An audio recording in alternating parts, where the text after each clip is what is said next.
Everybody, this is Dream, and today we have a 7-game slate on DraftKings and FanDuel.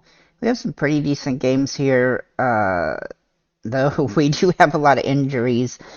This seems like that's the story of the NBA this season. It's just injuries on literally every team today, I think, except for maybe one. It's pretty crazy. So let's go ahead and get an injury report first. For the Nets, Joe Harris is out. For the Cavs, Wade is out. For the Clippers, Kawhi Leonard is out. For the Pistons, Cunningham is out. For the Timberwolves, Towns is out, and Anderson is questionable. For the Pacers, Nesmith and Jalen Smith are both questionable. For the Rockets, Gordon is questionable and Tate is out. For the Bulls, Caruso is out. For the Jazz, Olenek is out. For the Hornets, Smith Jr. is questionable. For the Blazers, Winslow is out. Now, I have updates to what I had originally written down. For the Heat, Bam is now out.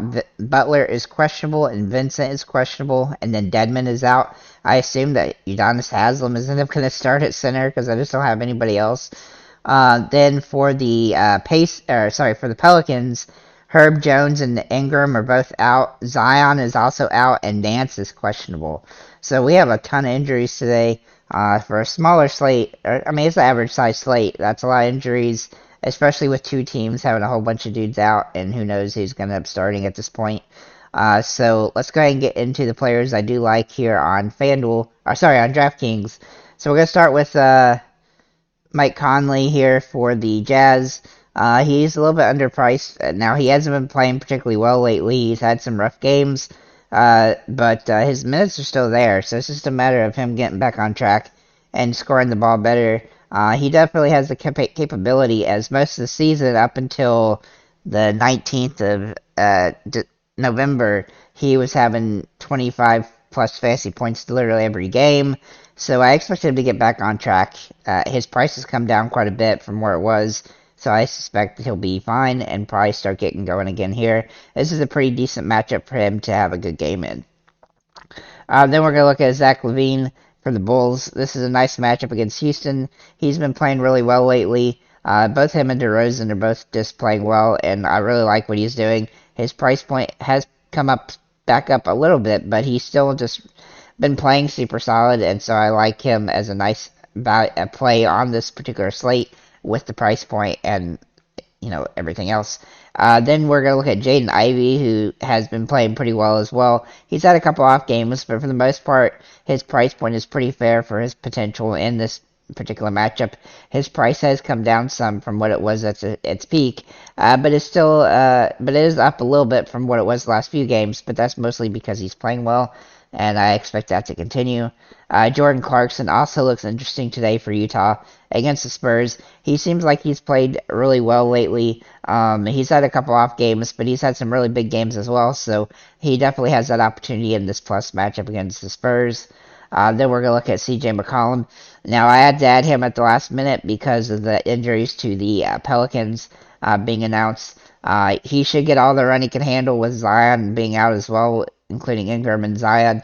And he's definitely played well with those guys out. His price has come up, but he's still viable here. He has 50-point upside, plus 50-point upside, so he'll probably hit several threes in this game, and I like him as a great option on this particular slate. Then we're looking at Jeremy Soccer.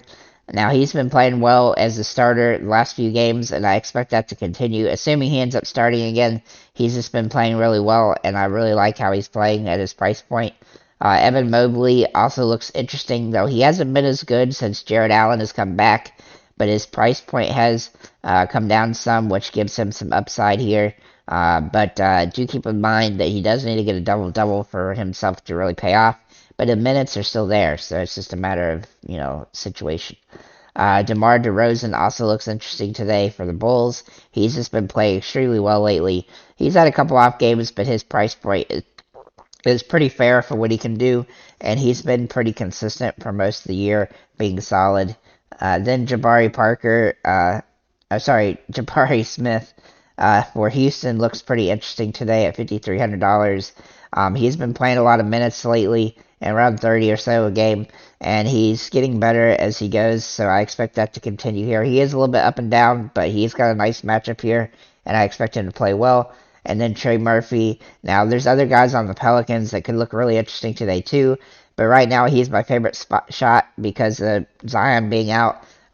He should get the start in plenty of minutes. He's played really well with those guys out, and I expect that to continue here. There's other guys on the Pelicans that will likely open up as a result of these injuries, but we do have to wait and see what the situation looks like. I'm going to look at the team, though. So Valanciunas will look interesting. McCollum will look interesting. Murphy and will also obviously be interesting. And if Nance ends up playing, he'd be interesting as well. So there's quite a bit there that could be interesting. Then for center, last but not least, we're going to look at Nikola Vucevic here for the Chicago Bulls. He has been playing pretty well lately, and I like his upside here. He's been getting double-doubles in 2 of the last 3 games, and he's been close to that double-double almost every game now, the last 4, having 9 rebounds, 7 rebounds, etc.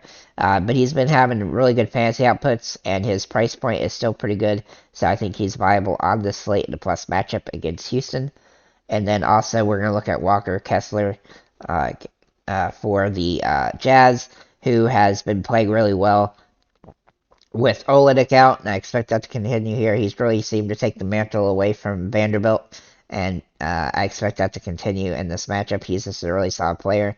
So I did look at the Pelicans. I also wanted to showcase Miami here real quick because of the situation there with Bam now being ruled doubtful or out. I expect that, Jovic could potentially play start, but also look at Haslam as a potential starter as well. So there's a lot of openings that could open up here as a result of these injuries, and as we get more information about Butler and others. So do keep that in mind.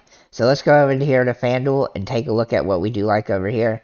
So we're gonna start with LaMelo Ball. He's just been playing really well for Charlotte. Now, one thing I'm going to say about the pricing here on FanDuel is that for the most part, players are overpriced on FanDuel compared to DraftKings, but he's one of the few that aren't, and so he's a viable play on the slate. He's played really good every game this season that he's played, and he's gotten better just about every game, so I expect that to continue, and his price point is fair, and you can utilize him here. Killian Hayes for Detroit also looks pretty interesting today. His price point, obviously, he's a little bit up and down. Excuse me. But he's been playing well as of late, and I expect that to continue in this game. If John Wall plays, that would definitely hurt him a little bit, but it remains to be seen for certain that he will end up playing.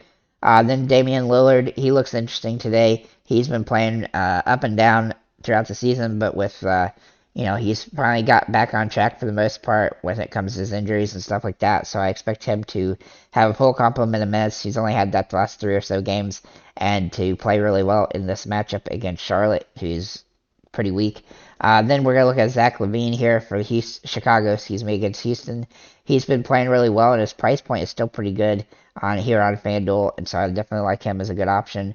Jalen Green also looks interesting today for Houston. He's been playing pretty solid lately. He's had some up and downs, but the last game he was really good against Dallas, and I expect that to continue here in a plus matchup here against Chicago, rather. And then C.J. McCollum, he looks interesting today with the guys out for the Pelicans. He's been really good with Zion and Ingram out, and I expect that to continue in this matchup, especially plus matchup against Indiana. He's one of the faster placed teams and also one of the weakest defensive teams.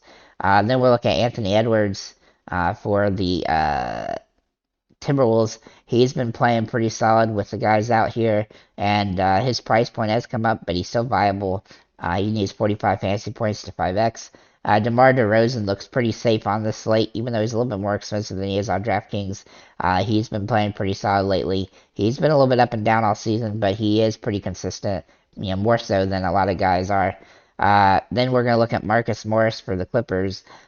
With Kawhi Leonard already ruled out, he's probably going to get more minutes as a result. Obviously, he hovers in the 23 to 28 range most of the time anyway, but he gets a little bit more upside with that guy out, so I expect him to play well here.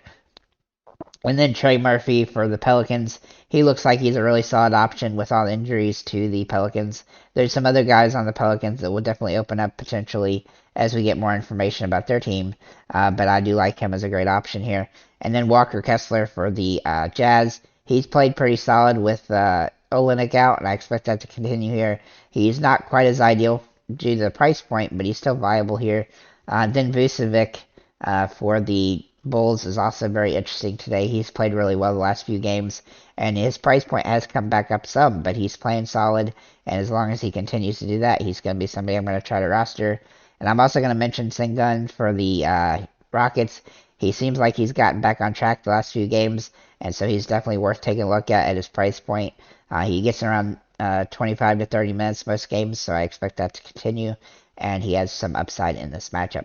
So with that said, guys, thank you for liking, commenting, subscribing. Let me get into the game picks real quick. I have the Cavs over the Nets, the Clippers over the Pistons, the Heat over the Timberwolves, the Pelicans over the Pacers, the Bulls over the Rockets, the Jazz over the Spurs, and the Trailblazers over the Hornets. So if you have any comments or questions, feel free to leave them below, and have a nice day, guys.